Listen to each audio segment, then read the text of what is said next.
Bienvenidos a este espacio donde los estudiantes de primer año de Derecho, mi compañera Laura Varela y mi persona, Mauri Mieres, le estaremos hablando un poco sobre la historia del derecho romano.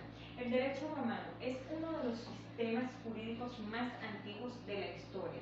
Surgió en la antigua Roma como un conjunto de normas y principios que regulaban la vida de la sociedad. La historia del derecho romano se remonta en la fundación de Roma en el año 753 a.C. y se desarrolló a lo largo de varios siglos hasta la caída del Imperio Romano en el año 476 después de Cristo. Durante este periodo el derecho romano ha ido evolucionando y adaptándose a los cambios de las características y necesidades de la sociedad. El concepto de ius proviene del latín y se traduce como derecho o ley. En el contexto romano, el ius se refiere al ius civiles, que es el derecho civil, ius de gens, que es el derecho de gente, y ius naturales, que es el derecho natural. A lo largo de la historia, el ius ha adquirido diferentes conceptos. En el término de ius puede tener diferentes acepciones, como por ejemplo, el lenguaje jurídico actual, el ius se refiere a las obligaciones y derechos que le corresponden a cada individuo. En el ámbito académico, el ius puede referirse a las diferentes disciplinas jurídicas en general, incluyendo la jurisprudencia y la interpretación de las normas. El ius se caracteriza por ser normativo, ya que establece las normas y principios que regulan la vida en la sociedad. Flexible, el ius romano era flexible y se adaptaba a las circunstancias cambiantes, fundamentado en la voluntad de la comunidad, ya que reflejaba sus valores y creencias tradicionales y se adaptaba a las necesidades. Regula las relaciones entre los individuos, ese era su principal principio. La importancia y utilidad del estudio del derecho romano radica en su influencia y en la formación de los sistemas jurídicos modernos. Los principios y fundamentos de este derecho aún prevalecen en la actualidad. La utilidad del derecho romano permite adquirir una comprensión más profunda de los fundamentos del derecho, así como desarrollar habilidades y conocimiento de nuevas oportunidades en el concepto jurídico. A continuación, los dejo con mi compañera Laura Varela. En este mismo orden de ideas, hablaremos de la clasificación del derecho romano. La clasificación del derecho romano abarca una variedad de las áreas que se clasifican de las diversas maneras.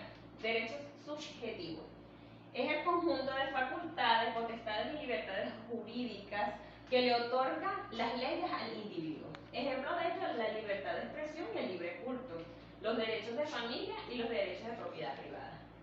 El derecho objetivo regula la conducta a la sociedad a través de las imposiciones generales. ¿Cómo lo podemos relacionar? A través del Código Civil y el Código Penal, que rigen la conducta de los individuos. Las normativas de tránsito, que nos establecen o nos regulan la libre circulación, y las leyes tributarias, que son de responsabilidad fiscal. El derecho público y privado. Dentro del derecho público es una de las partes de los ordenamientos jurídicos, que son normas que atañen al poder público, es decir, las condenas a un criminal.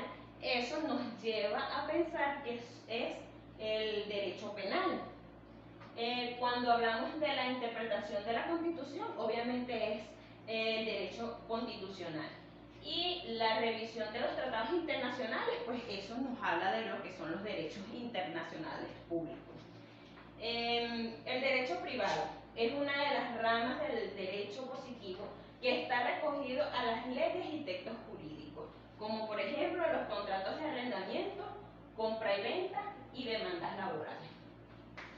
Por su parte, el ius comune, ius singulare y privilegium nos lleva a que el ius comune es el término que hace referencia a un derecho que se aplica a la generalidad, es decir, a las comunidades de bienes contratos y sucesorios.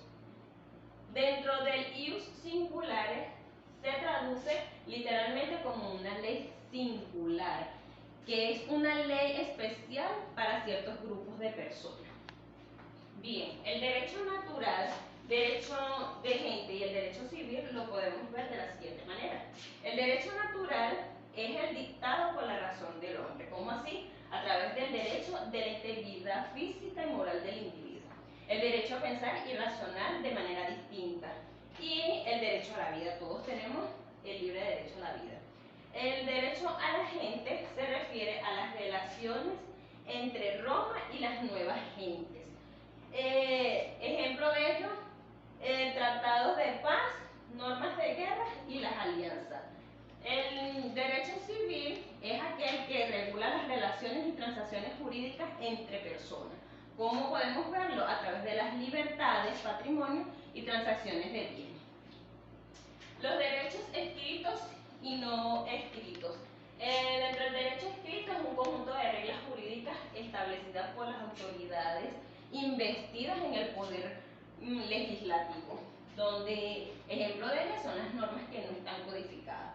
Dentro del no escrito tenemos aquellas normas que no están codificadas en las leyes escritas.